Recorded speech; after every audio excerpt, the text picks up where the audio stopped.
آپ مجھ سے پوچھیں گے حضرت یہ زنا آپ ہی بتائیے کیوں ہو رہا ہے ہمارے سماج میں، وجہ کیا ہے اتنا زنا؟ وجہ یہ ہے میرے آقا نے 1450 سال پہلے فرمایا نکاح سستا کرو تاکہ زنا مشکل ہو جائے، نکاح سستا کرو تاکہ زنا مشکل ہو جائے۔ ہم نے نکاح مہنگا کر دیا اور زنا عام ہو گیا۔ نکاح ہم نے کتنا مہنگا کیا، 500 باراتی لڑکی والا نہیں بلائے گا اور جب تک 5 سال میں انتظام نہیں کر لے گا 500 لوگ باراتیوں کو کھلانے کا، تب تک شادی کی ڈیٹ فکس نہیں ہوگی۔ کیا یہ اسلامی طریقہ ہے؟ لوگ کہتے ہیں نا لسٹ بنا کے ہمارے 500 لوگ بن رہے ہیں، ہمارے خاص مہمان آ رہے ہیں، اسپیشل گیسٹ آ رہے ہیں، ہمارے 500 لوگ بن رہے ہیں۔ اپنے جملے پر غور کرو، ہمارے 500 لوگ تو تمہارے ہیں تو تم اپنے دروازے پہ کھلاؤ، تمہارے ہیں تو تمہاری ذمہ داری ہے اپنے دروازے پہ کھلانا، کسی غریب مالدار نہیں، کسی غریب رکشہ چلانے والے بوڑھے باپ کی ذمہ داری نہیں ہے تمہارے VIP مہمانوں کے لیے لمبا دسترخوان لگا۔ جب تک مسلمان اپنا انداز زندگی نہیں بدلیں گے حالات کبھی بہتر نہیں ہوں گے۔ جب تک ہمارا نظریہ نہیں بدلے گا، جب تک ہم مل کر پوری قوم پورا سماج بیٹھ کر فیصلہ نہیں لے گا، حالات کبھی نہیں بدلیں گے۔ آج حالت یہ ہے 30 سال کی عمر ہو گئی، غریبوں کی بیٹیوں کی شادی نہیں ہوئی ہے۔ کس وجہ سے؟ صرف جہیز نہ ہونے کی وجہ سے، سونا اور چاندی نہ ہونے کی وجہ سے۔ ہمارے ہاں تو حال یہ ہے کہ کسی مالدار کی بیٹی کی شادی ہو نا تو باضابطہ ایک شخص جاتا ہے بلاوا جو ہے دینے کے لیے کہ چلیے جہیز کا سامان لگ گیا ہے دیکھ لیجئے۔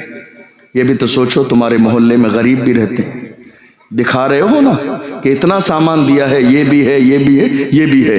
تم نے رسول اللہ کا فرمان نہ سنا؟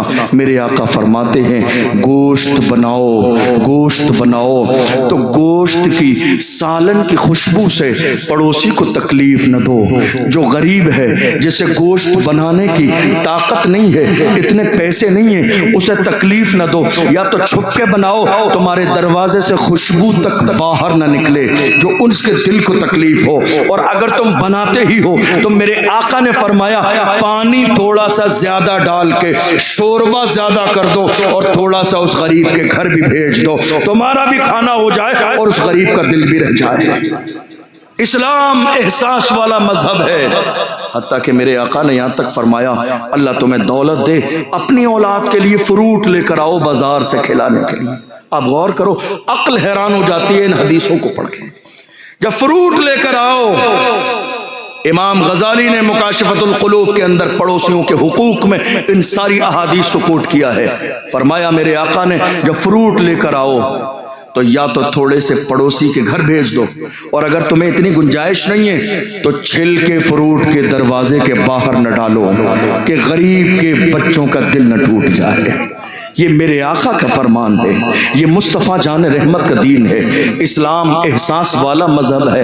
میں مالداروں سے بھی کہتا ہوں اللہ نے تمہیں مال و دولت دیا ہے تو تم ایسا کرو، نکاح کے 2-4 دن کے بعد تمہیں اللہ نے دیا ہے، خاموشی سے اپنی بیٹی کو تم دنیا جہان کے خزانے دے دو، لیکن جہیز کے نام پہ اتنا لمبا جہیز نہ لگاؤ کہ غریبوں کی بیٹیوں کے لیے کوئی رشتہ لانے والا نہ ہو۔ آج ہمارے کچھ لوگوں نے مزاج بنا لیا ہے جب تک ہمیں مالدار کی بیٹی نہ ملے گی ہم رشتہ نہیں کریں گے، اور کچھ بیٹیوں والوں نے یہ ذہن بنایا ہے جب تک لڑکا سرکاری نوکر نہ ملے گا رشتہ نہیں کریں گے۔ یاد رکھو نوکر ملے نہ ملے، تمہیں آزاد بندہ اچھا نہیں لگتا ہے کہ ہمیں نوکر نہیں ملے گا تو ہم شادی نہیں کریں گے۔ کیوں؟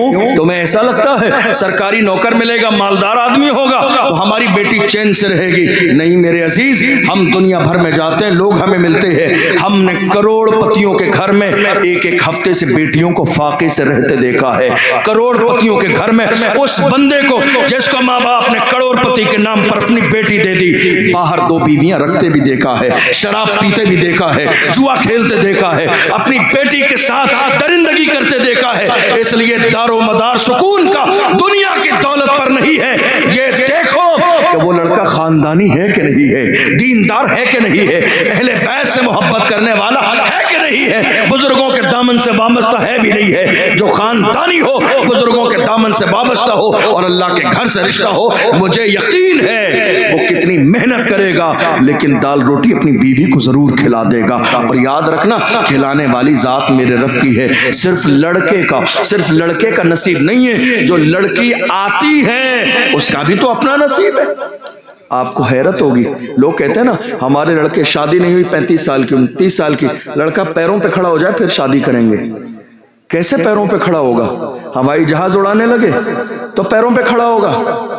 محض اس جملے کو تمہیں اندازہ بھی نہیں ہے، تمہیں اپنی اولاد کا اندازہ نہیں ہے. تم جس بیٹے کے لیے کہہ رہے ہو پیروں پہ کھڑا ہو جائے تب شادی کریں گے، 25-26 سال کی عمر میں تمہیں اندازہ نہیں ہے. 18 سال کی جوانی سے اس نے شراب کی عادت لگائی ہوئی ہے، گھر والوں کو معلوم ہی نہیں ہے. 20 سال کی جوانی ہوئی ہے اس کی، تب سے یہ زنا کر رہا ہے، تمہیں اندازہ ہی نہیں ہے. تم کہہ رہے ہو پیروں پہ کھڑا ہو جائے تب کریں گے. یاد رکھو میرے آقا کا فرمان ہے، اے جوانوں نکاح کرو. اگر تم غریب بھی ہوگے تو اللہ نکاح کی برکت سے تمہیں مالدار کر دے گا. تم غریب بھی ہوگے تو نکاح کی برکت سے اللہ تمہیں مالدار کر دے گا.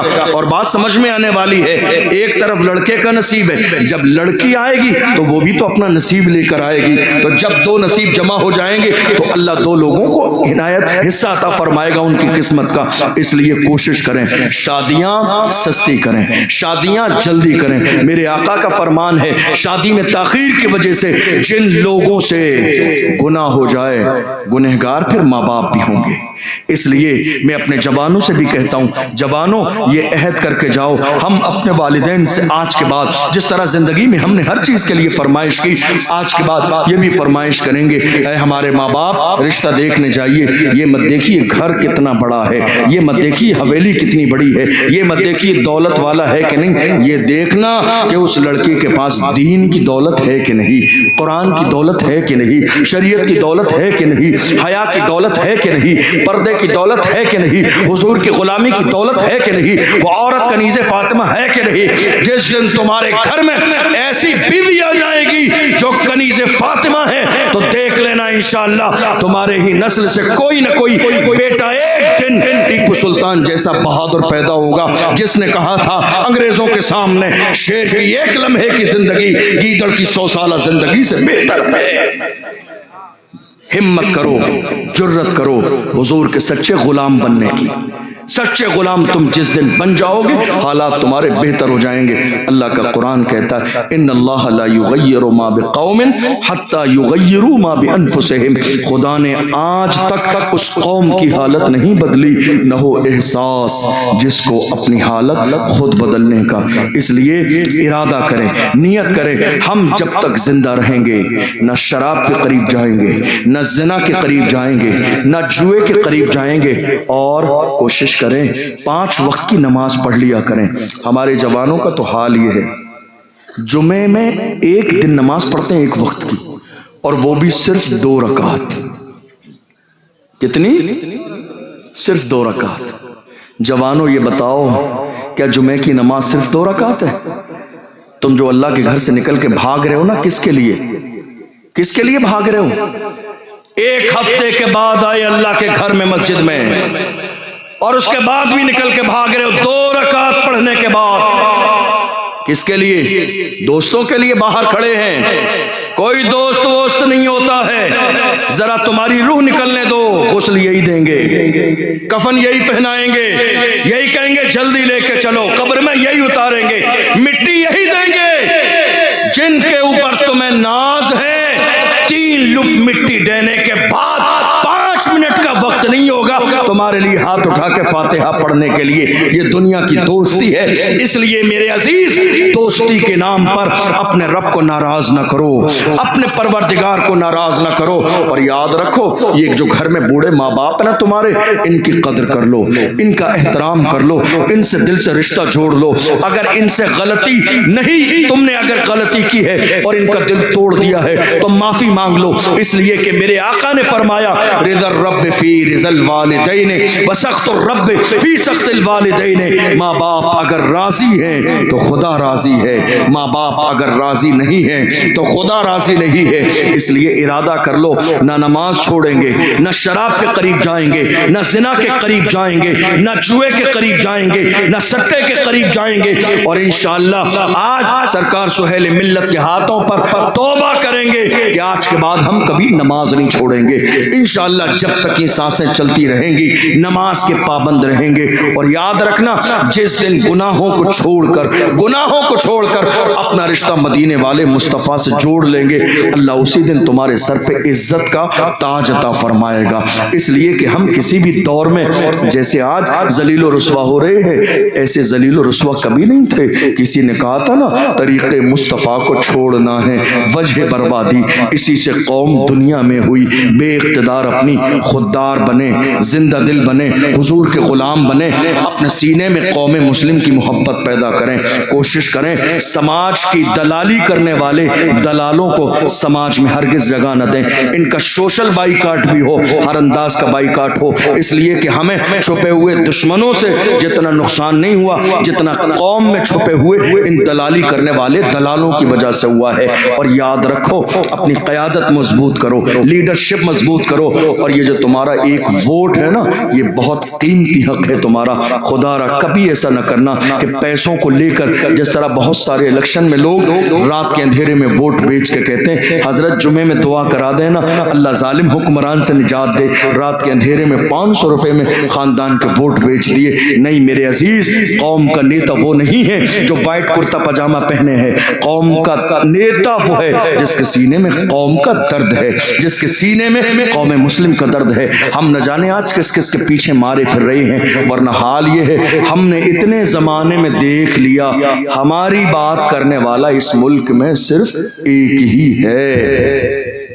ہم نے اتنے زمانے میں دیکھ لیا، الیکشن کا دور گزرا ہے، الیکشن آئیں گے جائیں گے۔ میں کوئی سیاسی بات نہیں کر رہا ہوں، جو دل کی بات ہے، جو پورا ملک جانتا ہے، جو دشمن بھی جانتے ہیں، اپنے بھی جانتے ہیں، بیگانے بھی جانتے ہیں، ایک ہی ہے بولنے والا۔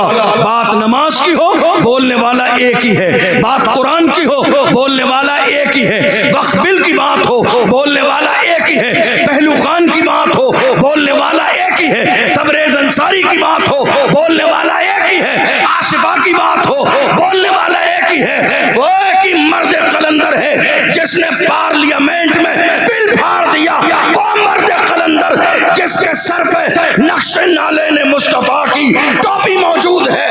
ہم سمجھ گئے جو مصطفیٰ کا وفادار ہوتا ہے وہ قوم کا غدار کبھی نہیں ہو سکتا۔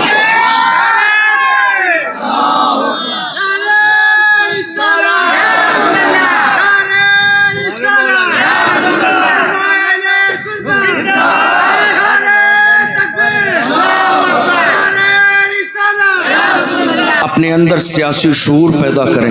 آپ کو معلوم ہے میری تقریر ختم ہو گئی، ابھی تھوڑی دیر پہلے نماز مغرب کے بعد سرکار سہیل ملت جامعہ حنفیہ رضویہ مانک پور شریف حضرت مفتی شاہ نواز اظہری صاحب، جو آپ کے علاقے کی ماشاءاللہ ایک بڑی عظیم شخصیت ہیں اور بہت قابل عالم دین اور بہت بڑا کام دین و سنیت مسلک اعلیٰ حضرت کا کر رہے ہیں، ان کے ادارے میں حضور سہیل ملت تشریف لا رہے تھے۔ چند منٹ کے لیے دعائیہ جملے فرمانے کے لیے آپ رکے تو آپ نے نصیحت فرمائی۔ آپ جانتے ہو کیا فرمایا؟ طلباء سے کہا جہاں بھی رہنا خوددار بن کے رہنا، اپنے مزاج سے غلامی کو نکال دے، خوددار بن کے۔ علی کے شہزادے کی زبان سے نکلنے والے جملے گانٹھ باندھ لیجیے آج، خوددار بن کے رہنا۔ اور طلباء کو نصیحت کی جہاں بھی جاؤ حق سننا، حق بولنا، حق کہنا، اس بات کی پرواہ نہیں کرنا کون صدر ناراض ہوگا، کون سیکریٹری ناراض ہوگا، یہ امامت پہ رکھنے والے ہیں، رزق دینے والی ذات میرے رب کی ہے، رزق دینے والی ذات میرے پروردگار کی ہے۔ میں آج سے یہ جملہ ہر جگہ کہوں گا اپنی قوم کے جوانوں سے، بزرگوں سے، خوددار بن کے رہو، غلامی نہیں۔ ہم امام احمد رضا کے ماننے والے ہیں، جس امام سے کہا گیا نان پارا کے نواب کی تعریف کر دیں، امام احمد رضا جلال میں آ گئے اور ارشاد فرمایا احمد رضا دنیا دار کی نہیں، تعریف کرے گا تو مدینے کے تاجدار کی تعریف کرے گا، احمد مختار کی تعریف کرے گا۔ اور جب تعریف کی ہے تو پکار کے کہا وہ کمال حسن حضور ہے کہ کمان نقش جہاں نہیں، یہی پھول خار سے دور ہے، یہی شمع ہے کہ دھواں نہیں۔ وہ سہا عرب کے بڑے بڑے تیرے آگے یوں ہے دبے لچے، کوئی جان منہ میں زبان نہیں بلکہ جسم میں جان نہیں، کروں تیرے نام پہ جاں فدا، نہ بس ایک جاں تو جہاں فدا، دو جہاں سے بھی نہیں جی بھرا، کروں کیا کروڑوں جہاں نہیں، کروں مدح اہل دوبل رضا، پڑے اس بلا میں میری بلا، میں گدا ہوں اپنے کریم کا، میرا دین پارے نہ نہیں۔ امام احمد رضا کے غلام ہیں، چاپلوسی نہیں کرتے ہیں، خودداری کا مزاج پیدا کیجئے، رزق دینے والی ذات میرے رب کی ہے۔